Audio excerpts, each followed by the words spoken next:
이번에 그 영남 지방의 명승명소를 그린 35점의 화첩이 새롭게 출연이 됐네요.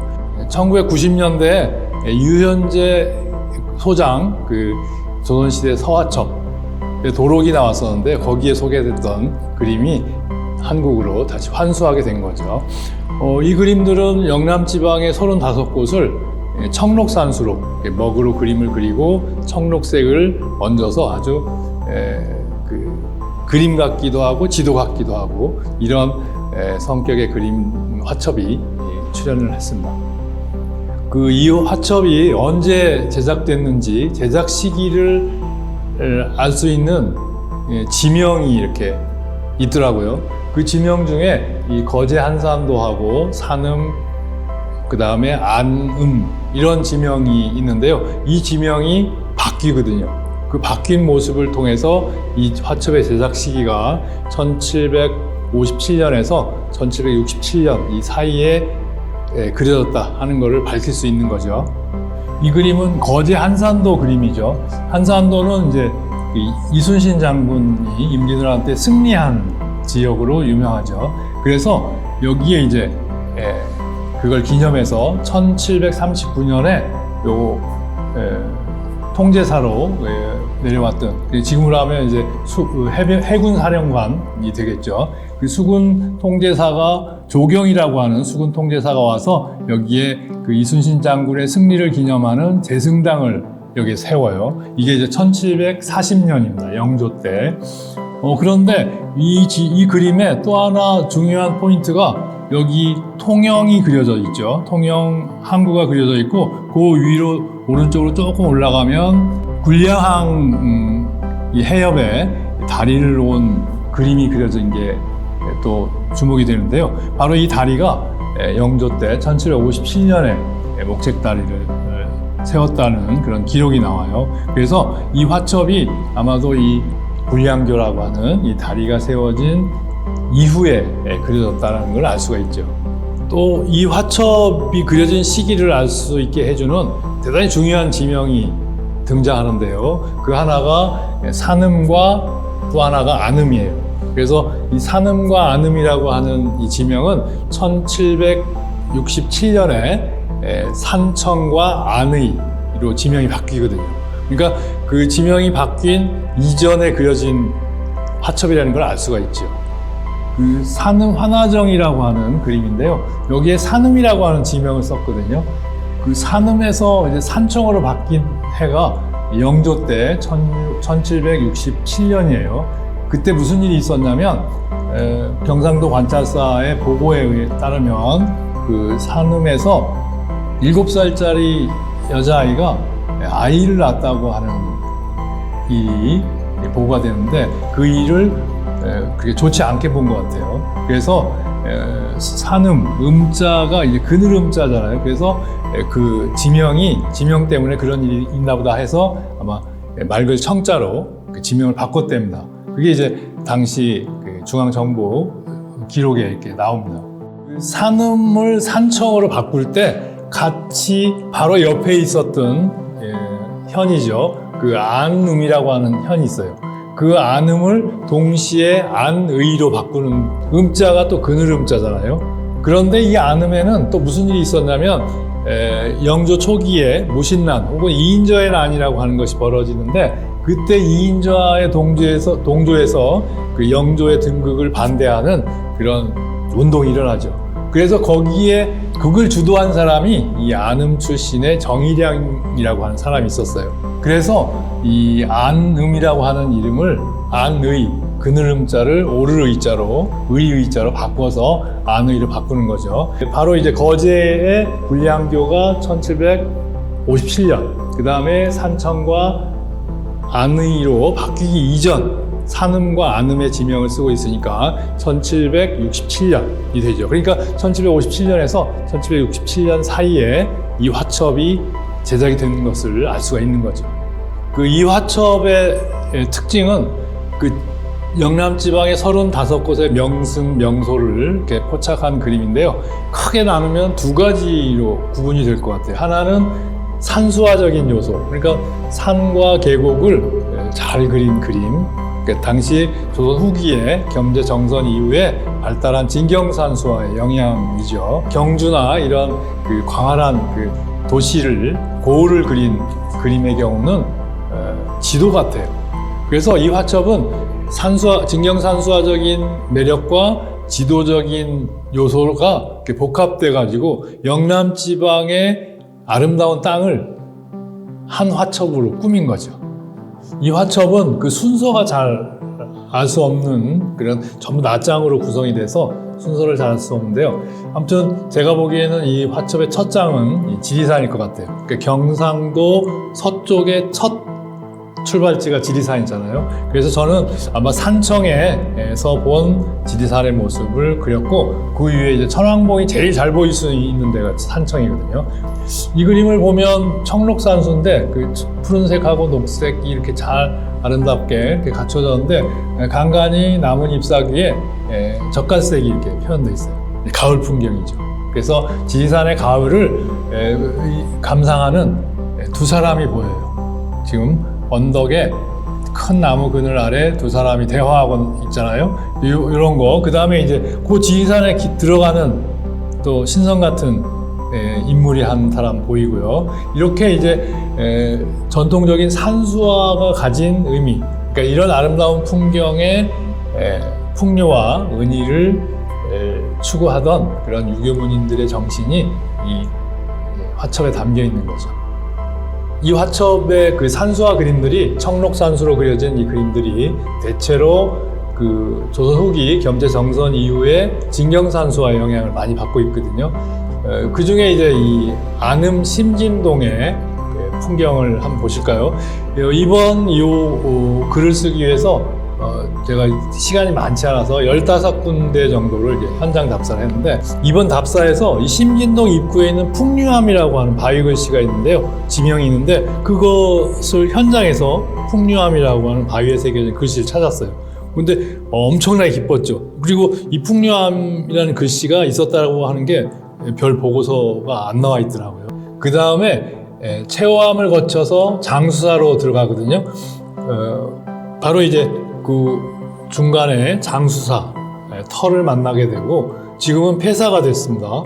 그리고 이제 여기서 장수사에서 더 올라가면 용추, 그리고 용추암이 나와요. 그 용추 폭포는 아주 그 아름다운 폭포로 그 손꼽히는 그 풍류터죠.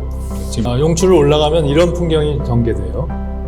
그런데 이렇게 풍류암, 장수사, 용추 이 세 공간을 한꺼번에 볼 수 있는 장소가 안 나와요.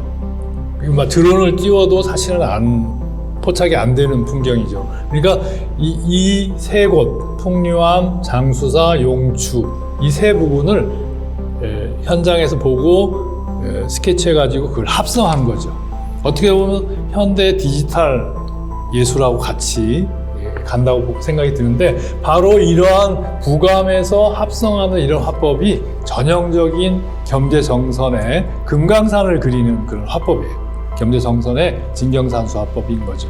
그러니까 이 화가가 gem제 정선의 진경산수와 영향을 받아서 그린 거죠. 산주름에 이렇게 그 반복된 선들이 보이거든요. 바로 이런 반복된 선들이 희마준 혹은 이런 미점, 산수의 그런 변형된 그런 표현이고요. 지금 그 소나무 숲을 그리는데요. 붓을 옆으로 눕혀 찍고 세워서 소나무 줄기를 그리지요. 이런 표현 방법, 그 다음에 이제 여기 화렵수를 그리는 방법, 이게 이제 gem제 정선의 진경산수에 나타나는 그런 또 형식들의 영향을 받은 거죠. 네. 그런 화법, 이렇게 피마준이나 미점이나 이런 gem제 정선의 화법은 그 남종산수 화법의 전형을 배우고 있는데요. 바로 그런 화법 위에 이 당시 궁중 화원들이 쓰는 청록산수, 이 녹색, 그러니까 초록색, 파란색, 그 다음에 갈색, 이런 채색 감각이 뛰어나요. 근데 재밌는 거는 이렇게 먹으로 전부 이렇게 바탕을 그려놓고 그 먹을 채색으로 덮어서 그 먹의 농단 변화를 또 이렇게 조절하고 있는 그런 걸 볼 수가 있는데, 바로 이런 게 바로 이 화가의 개성적인 화풍. 그래서 조선 후기 진경산수화의 새로운 모습을 보여주고 있는 거죠. 그런데 재미있는 거는 이 화첩에 경주, 밀양 이런 큰 고을의 경우는 지도처럼 그렸어요. 그래서 겸재정선처럼 진경산수화풍으로 그리면서 동시에 큰 도시, 그 넓은 들판, 강을 끼고 있는 그런 이런 경우 들의 고을 이런 것들은 다 지도처럼 그렸어요. 완전히 드론을 띄워서 하늘에서 본 풍경을 그리고 있는 거죠.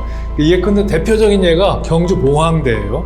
그 제목은 봉황대인데 그 봉황대는 한가운데 있죠. 한가운데 있는데 이 봉황대는 바로 고신라 때 무덤이에요. 지금 여기 나무가 무덤에 자라서 이거를 경주 사람들이 봉황대라고 부르고 있죠. 봉황대 아래 그 경주 읍성이 그려져 있죠. 지금 경주 읍성이라고 표시가 되어 있고 동서남북의 성문이 보이시죠? 이렇게 해서 이제 경주 지도가 된 거죠. 그런데 현실 지도에다가 뭘 그렸냐면 경주는 우리가 잘 알다시피 신라의 역사 도시죠. 그래서 여기에 보면 세세하게 분황사 보이시죠? 분황사, 안압지 보이시죠?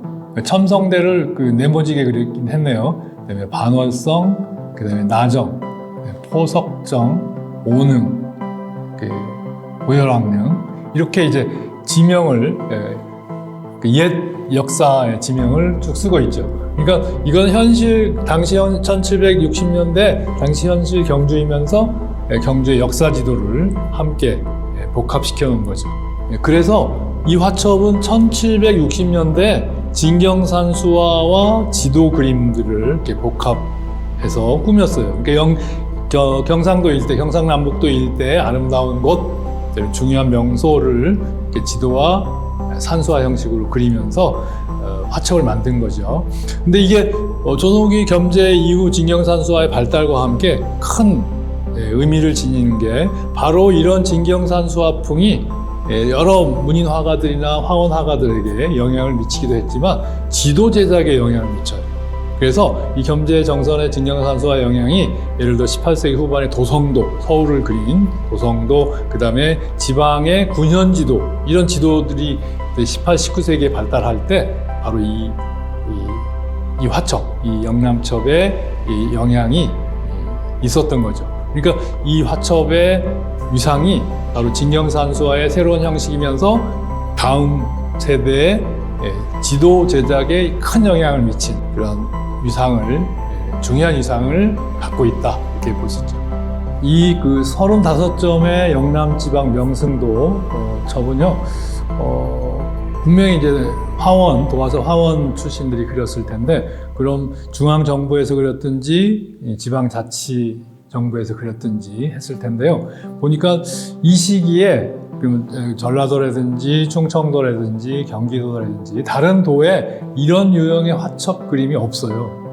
그러니까 아마 영남지방의 대구 가명이나 어디 통제영이나 동래부나 이런 지방 중심 고을에서 아마 이 영남 화첩을 제작하지 않았나 싶어요.